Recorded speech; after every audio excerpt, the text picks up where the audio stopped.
உங்கள் அனைவருக்கும் என்னுடைய பணிவார்ந்த வணக்கத்தை தெரிவித்துக் கொள்கிறேன். இது குறுகிய கால இடைவெளியில் ஒருங்கிணைக்கப்பட்ட நிகழ்வு. நேற்று நடைபெற்ற நூல் வெளியீட்டு விழாவில் பங்கேற்பதற்காக வருகை தந்த திரு ஆனந்த் டெல்டும்டே அவர்களை நம்முடைய அலுவலகத்திற்கு அழைக்க வேண்டும் என்கிற ஆசையின் அடிப்படையில் அவரிடம் அனுமதி பெற்று இந்த நூலை இங்கே நாம் அறிமுகம் செய்திருக்கிறோம். இந்த நூலை படிப்பதற்கு கூட கால அவகாசம் இல்லாத ஒரு சூழல். நேற்று இரவுதான் தோழர் விஜய் சங்கர் அவர்களுக்கே நாம் இந்த புத்தகத்தை கொண்டு போய் சேர்க்க முடிந்தது. அதற்கு ஒரு நாள் முன்னதாக ஏஎஸ் பன்னீர்செல்வம் அவர்கள் அவரே முயற்சி செய்து நூலை பெற்று படித்திருக்கிறார். தோழர் ரவிக்குமார் அவர்களை பொறுத்தவரையில் ஏற்கனவே இந்த நூல் வெளிவந்தவுடனேயே வாங்கி அதை படித்து விட்டார். ஆகவே இந்த மூவரும் இந்த நிகழ்விலே இந்த நூல் குறித்து பேச வேண்டும் என்று நாம் ஏற்பாடு செய்து திடுமென ஒருங்கிணைக்கப்பெற்ற ஒரு நிகழ்வு. பொதுவாக இந்த மாதிரியான நிகழ்வை நாம் மாலை நேரத்தில் தான் வைப்பதுண்டு. மாலையில் அவர் மும்பைக்கு செல்ல வேண்டிய சூழல் இருக்கும். 2 நாள் அனுமதி பெற்று வந்திருக்கிறார். ஆகவே விமானத்திற்கு எந்த தடையும் ஏற்பட்டுவிடக் கூடாது என்கிற ஒரு அச்சத்தில் இருந்துதான் காலையிலேயே முற்பகலிலேயே இந்த நிகழ்ச்சியை நடத்தி விடுவதென்று நாம் முடிவெடுத்து நேற்று மாலைதான் இந்த அழைப்புதழை கூட அச்சிட முடிந்தது. எனவே குறுகிய கால இடைவெளியில் ஒருங்கிணைக்கப்பட்ட இந்த நிகழ்வில் பங்கேற்று நம்முடைய அழைப்பை ஏற்று வருகை தந்து சிறப்பித்த நம்முடைய சிறப்பு விருந்தினர்கள் அனைவருக்கும் முதலில் என்னுடைய நெஞ்சார்ந்த நன்றியை உரித்தாக்குகிறேன். அதேபோல இந்த நிகழ்வை சிறப்பிக்கிற வகையில் வருகை தந்திருக்கிற என் உயிரின் உயிரான விடுதலை சிறுத்தைகள் யாவருக்கும் என்னுடைய நன்றி.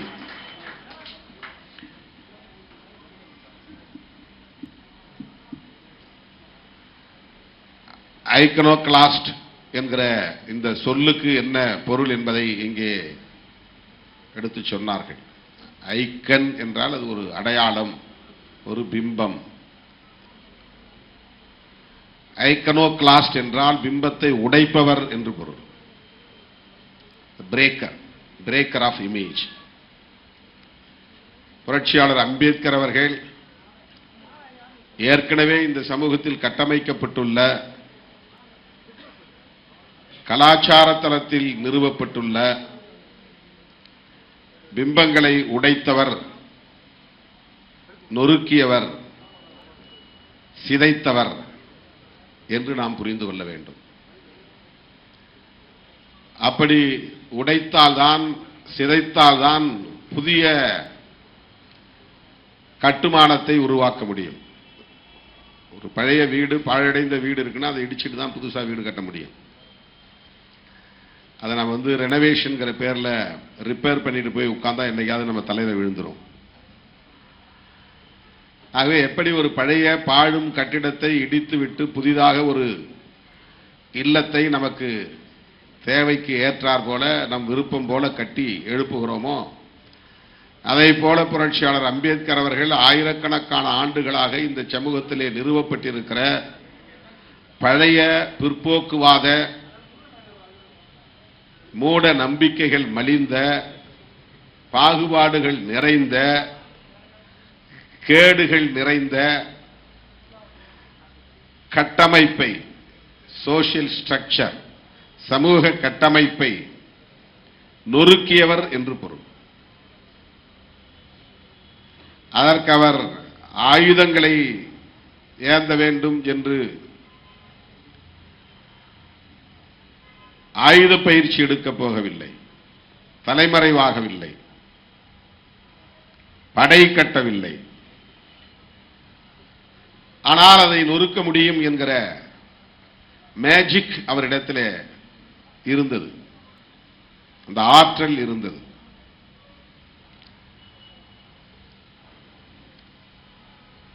அதனால்தான் அவர் இன்றைக்கு நம்முடைய ஆனந்த் டெல்டுமுடி அவர்கள் சொல்லுவதைப் போல 225 மில்லியன், ஏறத்தாழ 22.5 கோடி மக்கள் உணர்ச்சி பிழம்பாக அவரோடு இணைந்திருக்கிறார்கள், பிணைந்திருக்கிறார்கள், அவரை ஏற்றுக்கொண்டு பின்பற்றுகிறார்கள். உலகத்தில் யாருக்கும் இது போன்ற ஒரு மக்கள், வெகு மக்கள் இல்லை. Emotional bonding towards Ambedkar. புரட்சியாளர் அம்பேத்கரை இந்த அளவுக்கு இந்த மக்கள் உணர்வு பூர்வமாக ஏற்றுக்கொண்டு அவரை பின்பற்றுகிறார்கள் என்றால் அவருடைய பங்களிப்பு எத்தகையதாக இருக்கும் என்பதை நாம் புரிந்து கொள்ள வேண்டும். நான் அண்மையிலே அகமதாபாத்துக்கு சென்றிருந்த போது அங்குள்ள தோழிடத்திலே சொன்னேன், அம்பேத்கர் அவர்கள் எவ்வளவோ எழுதியிருக்கிறார், எவ்வளவோ பேசியிருக்கிறார், எத்தனையோ களங்களை அமைத்து போராடி இருக்கிறார்.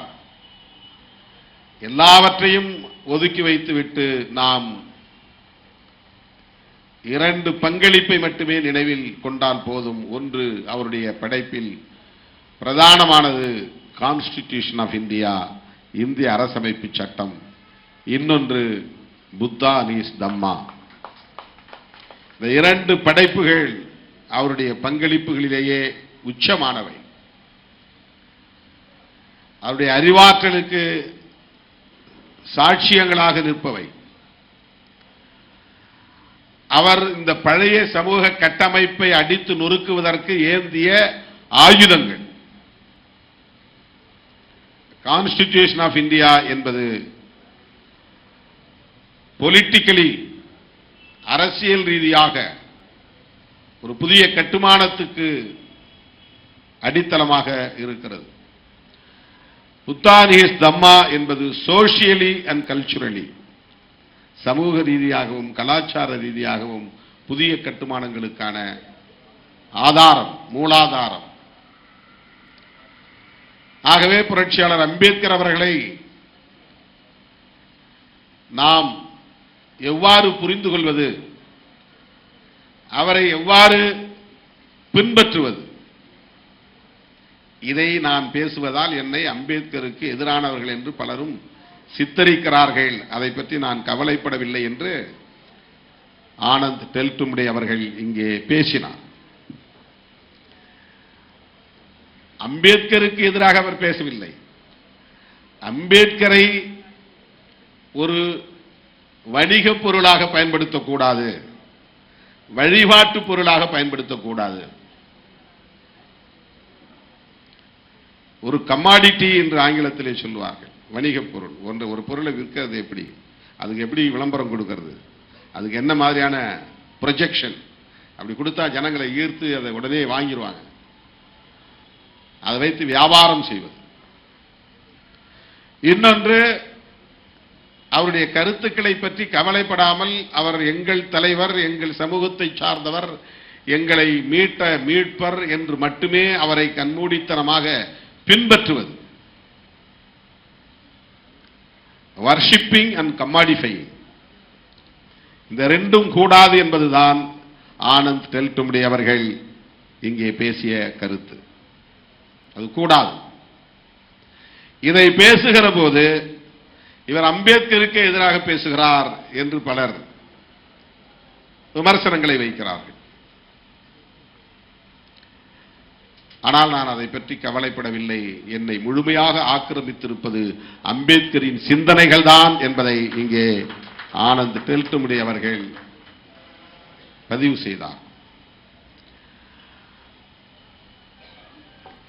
புரட்சியாளர் அம்பேத்கருடைய அன்பு மகன் யஷ்வந்த் ராவ், அவருடைய மகன் பிரகாஷ் அம்பேத்கர், அவருடைய உடன் பிறந்த தங்கை தான் ரமாபாய், ரமா.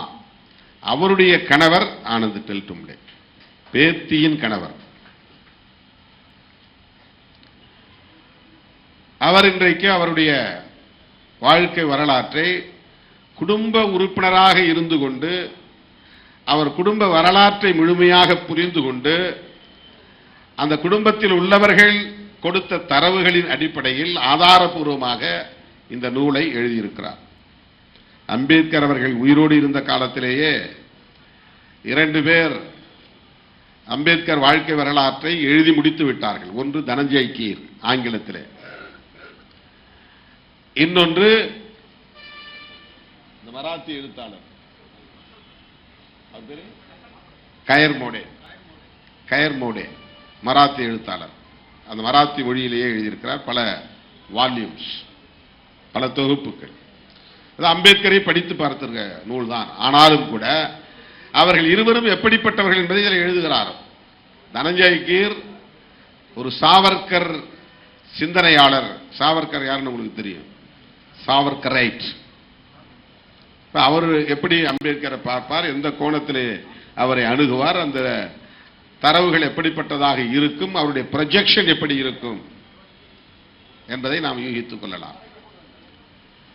மராத்தி மொழியிலே எழுதிய அவரும் கூட ஒரு ரேடிக்கல் திங்கர் என்று சொல்ல முடியாது, ஒரு முற்போக்கான சிந்தனையாளர் என்று சொல்ல முடியாது. ஆனால் இன்றைக்கு இந்த வரலாற்று நூல்கள் ஏராளம் இருக்கிற சூழலில் அந்த குடும்பத்தை சார்ந்த ஒருவராக இருந்து ஆதாரபூர்வமான தரவுகளோடு அவர் எழுதியிருக்கிற இந்த நூல் இன்றைக்கு ஒரு காலத்தின் தேவையாக இருக்கிறது. அவரிடத்தில் நாங்கள் ஒரு வேண்டுகோள் வைத்திருக்கிறோம். இதை தமிழ்படுத்தி வெளியிடக்கூடிய உரிமையை எங்களுக்கு தாருங்கள் என்று கேட்டிருக்கிறோம். அவர் அதற்கு இசைவளித்திருக்கிறார். ஏற்கனவே ஒருவர் தமிழாக்கம் செய்து கொண்டிருக்கிறார் என்று சொன்னார். அவர் தமிழாக்கம் செய்யட்டும், அதை கரிசல் பதிப்பகம் வெளியிடட்டும் என்று நான் சொல்லியிருக்கிறேன்.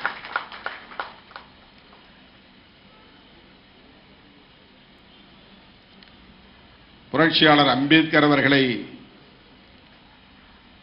நம்முடைய சாதிக்காரர் என்று மட்டும் பார்க்கக்கூடாது. புரட்சியாளர் அம்பேத்கர் அவர்களை எங்களை மீட்க வந்த மீட்பர் என்று மட்டுமே ஒரு அளவுகோலாக கொண்டு அணுகக்கூடாது. அவர் முன்வைத்த அரசியல் எத்தகையது, கருத்தியல் எத்தகையது, பங்களிப்பு எத்தகையது, அவருடைய அணுகுமுறை எத்தகையது என்பதை அறிந்து கொள்வதில் இருந்துதான் அவருக்கு நாம் செய்கிற உண்மையான மரியாதை அமையும். இன்றைக்கு அதை வேறுபடுத்தி பார்ப்பதிலேயே நமக்கு நிறைய குழப்பங்கள் இருக்கின்றன. எல்லோரும் அம்பேத்கருக்கு பிறந்த நாள் கொண்டாடுகிறார்கள். அம்பேத்கர் ஜெயந்தி சங் பரிவார்களும் கொண்டாடுகிறார்கள். அம்பேத்கர் அவர்களை இந்துத்துவ தலைவர் என்று அடையாளப்படுத்துகிறார்கள். புத்தகங்களை போடுகிறார்கள், எழுதுகிறார்கள். மிகுந்த வலியோடு சொன்னார், தமிழ்நாட்டை தவிர எல்லா மாநிலங்களிலும் தலித்துகள் இன்றைக்கு பிஜேபியை ஆதரிக்கக்கூடிய நிலை உருவாகிவிட்டது. தமிழ்நாட்டில் பிஜேபி காலூன்ற விடாமல் தடுப்பதில் விடுதலை சிறுத்தைகளின் பங்களிப்பு மகத்தானது.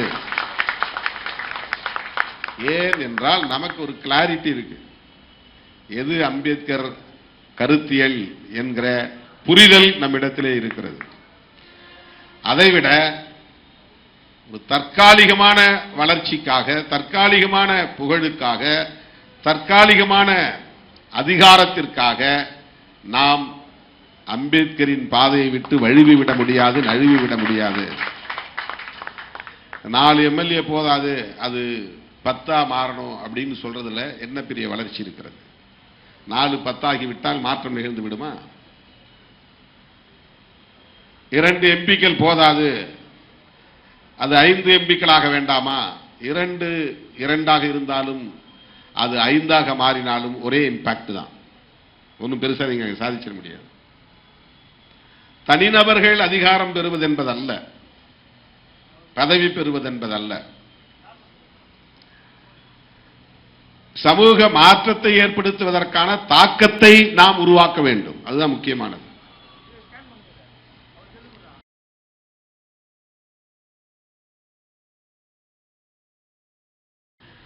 அவர் மட்டும் கான்ஸ்டிடியூஷனை எழுதாமல் இருந்திருந்தால் இந்த மண்ணில் செக்குலரிசம் என்பதை பற்றி பேசுவதற்கான வாய்ப்பே இல்லாமல் போயிருக்கும்.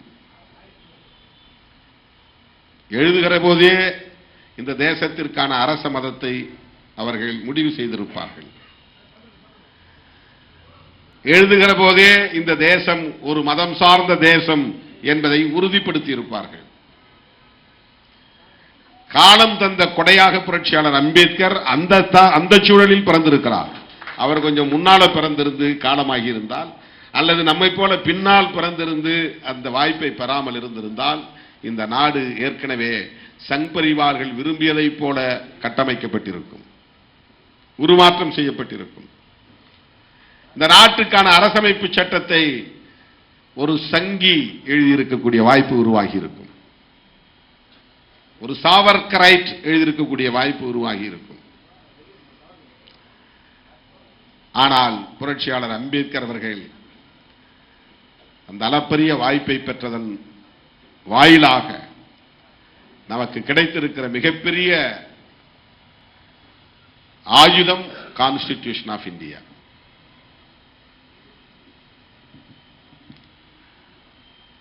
அதை நீர்த்து போக செய்கிற எல்லா முயற்சிகளையும் அவர்கள் செய்து வருகிறார்கள் என்பதை அறியாமலேயே நாம் அவர்களையும் இன்றைக்கு நம்பக்கூடிய நிலை உருவாகி இருக்கிறது. இந்தியா முழுவதும் இதுதான் நடக்கிறது. பெரியாரை நேரடியாக அவர்கள் எதிரி என்று அடையாளம் காட்ட முடிகிறது. அம்பேத்கரை எப்படி அவர்களால் அடையாளம் காட்ட முடியவில்லை, நேரடியாக எதிர்க்க முடியவில்லை. பெரியாரை எதிரி என்று காட்டுகிற அந்த அணுகுமுறை சரி, அம்பேத்கரை தங்களுடைய மதிப்புக்குரியவர் என்று காட்டுவது ஆபத்தானது. அம்பேத்கரை விழுங்கி செரிக்க பார்க்கிறார்கள். இதை தடுப்பது இன்றைக்கு நம் முன்னால் இருக்கிற மிக முக்கியமான சவால்.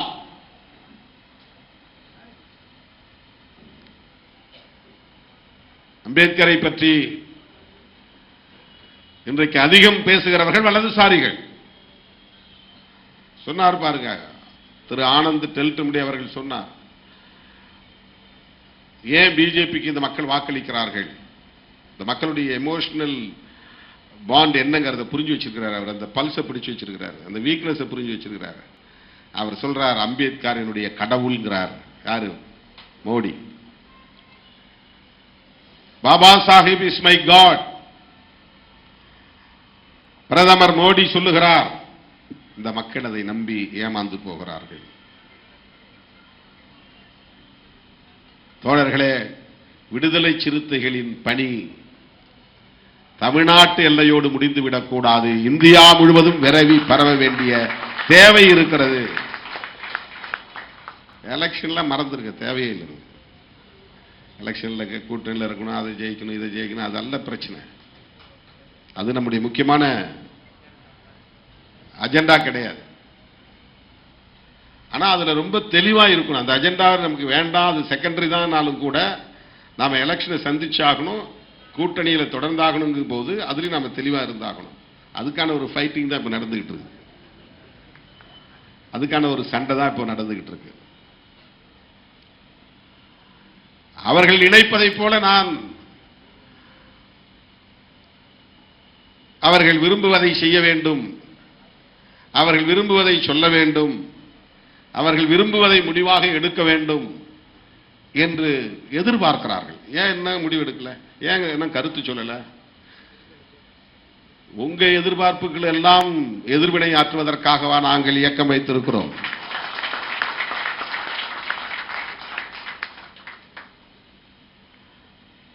நாங்கள் எங்கள் நிலைப்பாட்டில் உறுதியாக இருக்கிறோம், தெளிவாக இருக்கிறோம்.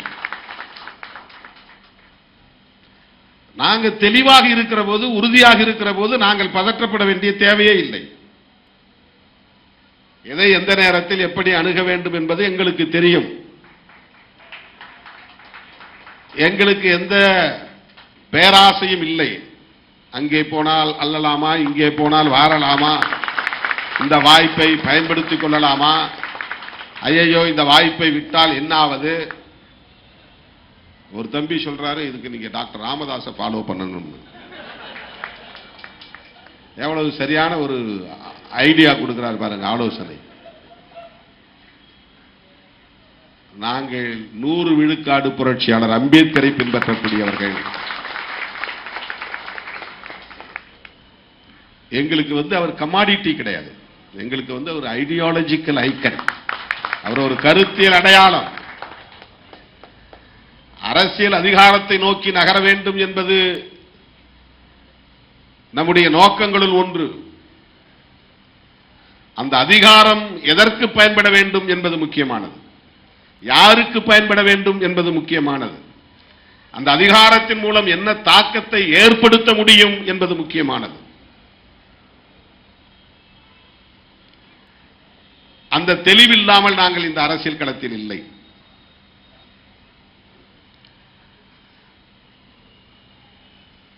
விடுதலை சிறுத்தைகள் கட்சி அந்த தெளிவோடு தான் எல்லாவற்றையும் அணுகுகிறது என்பதை இன்றைக்கு பதிவு செய்ய வேண்டிய ஒரு நிலையில் நாம் இருக்கிறோம்.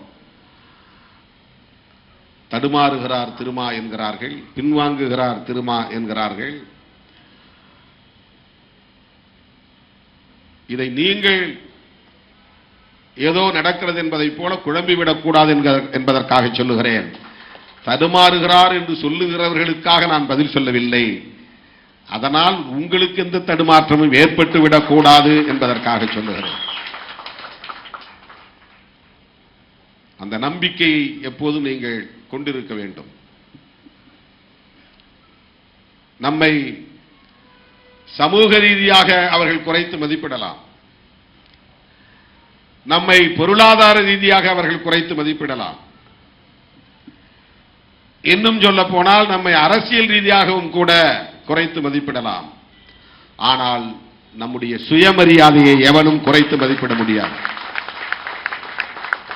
நம்முடைய தன்மானத்தை யாரும் குறைத்து மதிப்பிட முடியாது. நம்முடைய கருத்தியல் நிலைப்பாட்டில் கொண்டிருக்கிற உறுதிப்பாட்டை யாரும் குறைத்து மதிப்பிட முடியாது. அதை மதிப்பீடு செய்யக்கூடிய அளவுக்கு தகுதி பெற்றவர்கள் தமிழகத்தில் இல்லை. நாங்கள் எவ்வாறு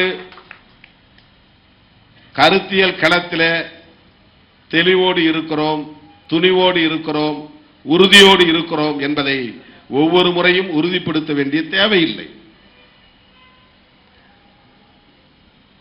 புரட்சியாளர் அம்பேத்கர் அவர்களை ஆனந்த் டெல்டுமுடி அவர்கள் சொன்னது போல அவருடைய செயல்பாடுகளின் மூலம் நாம் அவரை புரிந்து கொள்ள வேண்டும்.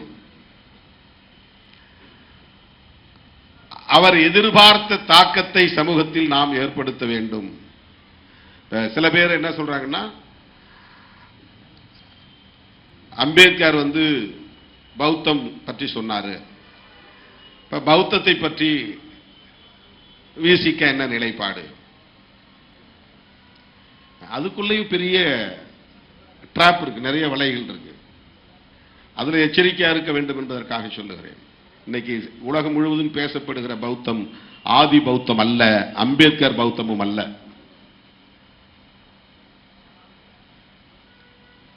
அதில் கவனமாக இருக்க வேண்டும். அதனால்தான் புரட்சியாளர் அம்பேத்கர் நவயானா என்கிற பெயரில் புத்தான் ஹிஸ் தம்மா என்கிற ஒரு நூலை எழுத வேண்டிய தேவை எழுந்தது. இல்லைன்னா ஏற்கனவே நிறைய டெக்ஸ்ட் இருக்குல்ல, பௌத்தத்தை பற்றி நிறைய நூல்கள் இருக்கின்றன, அது போதும் எடுத்துக்கலாம் இல்லையா? இப்ப புதுசா ஒருத்தர் உருவாகி நான் புதிய பைபிள் எழுத போறேன்னு யாராவது கிறிஸ்டியானிட்டியில் எழுதுவாங்களா? ஏற்கனவே பைபிள் இருக்கு. புதுசா ஒருத்தர் நான் குர்ஆன் எழுத போறேன்னு யாராவது எழுதுவாங்களா? ஏற்கனவே குர்ஆன் இருக்கு. பௌத்தத்துக்கு ஏற்கனவே நிறைய ஸ்கிரிப்ட் இருக்கும்போது, டெக்ஸ்ட் இருக்கும்போது, அதற்கான தத்துவார்த்த நூல்கள் இருக்கிற போது ஏன் அம்பேத்கர் அவர்கள் புத்தான் ஹிஸ் தம்மா என்ற ஒரு புதிய நூலை எழுத வேண்டும்? அந்த நூலை எழுதி முடித்த 3வது நாள் உறக்கத்திலேயே அவர் இறந்து போனார். அந்த வயசுல அவ்வளவு உடல் நலிவுல எந்த அளவுக்கு அவருக்கு எழுத வேண்டும் என்கிற வெறி இருந்திருந்தால், எந்த அளவுக்கு அவருக்கு ஒரு உந்துதல் இருந்திருந்தால், நாம் சும்மா இந்த சமூகத்தை விட்டுவிட்டு போய்விடக் கூடாது, அவர்களுக்கு வழிகாட்டுவதற்கு ஒரு தத்துவார்த்த நூலை தந்துவிட்டு போக வேண்டும் என்கிற அந்த உறுதிப்பாட்டோடு அவர் இருந்திருக்கிறார். நமக்கு தான் தலைவலிச்சுன்னா ஐயான்னு போய் முடங்கிடுறோம், சுருங்கிடுறோம். ஒரு அறிக்கை கூட எழுத முடியல நம்மால. ஆனா ஒரு நூல், அது என்ன எப்படிப்பட்ட நூல்? ஏதோ சும்மா ஒரு ரெஸ்பாண்ட் பண்ணக்கூடிய ஒரு ரிஜாயிண்டர் இல்ல, ஒரு பிரச்சனைக்கு ஒரு பதில் சொல்லக்கூடிய அறிக்கை கிடையாது. நான் ஒரு விளக்கம் சொல்றேன். ஏன் எல்லோருக்குமான தலைவர் நூல் வெளியீட்டு விழாவில் என்னால் பங்கேற்க இயலவில்லை அப்படின்னு நான் ஒரு விளக்கம் சொல்றேன். அது சாதாரணமானது, அதுக்கு ஒரு பெரிய டீப் திங்கிங் உங்களுக்கு தேவை கிடையாது. அது ஒரு விளக்கம். ஒரு ஆக்ஷனுக்கு ரியாக்ஷன், ஒரு கேள்விக்கு ஒரு பதில், ஒரு குழப்பத்திற்கு ஒரு தெளிவு. ஆனால் புத்தானிஸ் தம்மா என்பது அப்படிப்பட்டதல்ல.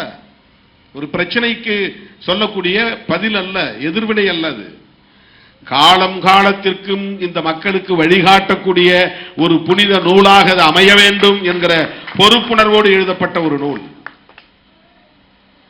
எந்த அளவுக்கு அவருக்கு அந்த தளத்தில் ஆழ்ந்த அறிவு இருந்திருக்கும் என்பதற்கு அந்த நூல் ஒரு சான்று. தத்துவார்த்த தளத்தில் சும்மா ஒரு புத்தகத்தை படிச்சுட்டு 2-3 புத்தகத்தை படிச்சுட்டு அதை வச்சு இன்னொரு புத்தகம் எழுதுறதுங்கிறது அல்ல.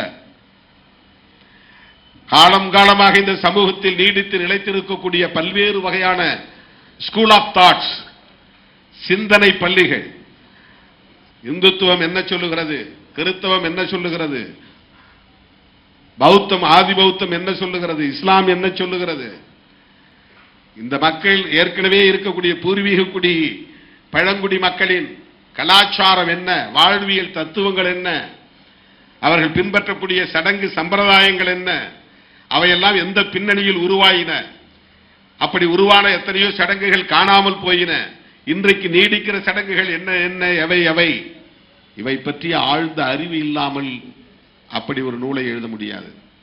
எந்த அளவுக்கு ஒரு சமூகத்தை மீட்க வேண்டும், அடிமையுற்று உழலுகிற சமூகத்தை மீட்டெடுக்க வேண்டும் என்கிற பொறுப்புணர்வோடு அவர் சிந்தித்திருந்தால் இந்த நூலை படைத்திருப்பார் என்பதை நாம் எண்ணி பார்க்க வேண்டும். ஆகவே அரசமைப்பு சட்டத்தையும் அவர் நமக்கு அளித்திருக்கிற அருங்கொடையாக இருக்கிற புத்தரும் அவரது தம்மமும் என்கிற அந்த பங்களிப்பில் நாம் கவனம் செலுத்துவோம். அவற்றை மக்களிடத்திலே கொண்டு போய் சேர்ப்பதில் உறுதியாக நிற்போம். அப்படிப்பட்ட ஒரு இடதுசாரி சிந்தனையாளராகத்தான் ஆனந்த் டெல்டும்டே அவர்கள் இன்றைக்கு ஏராளமான நூல்களை எழுதி வருகிறார்.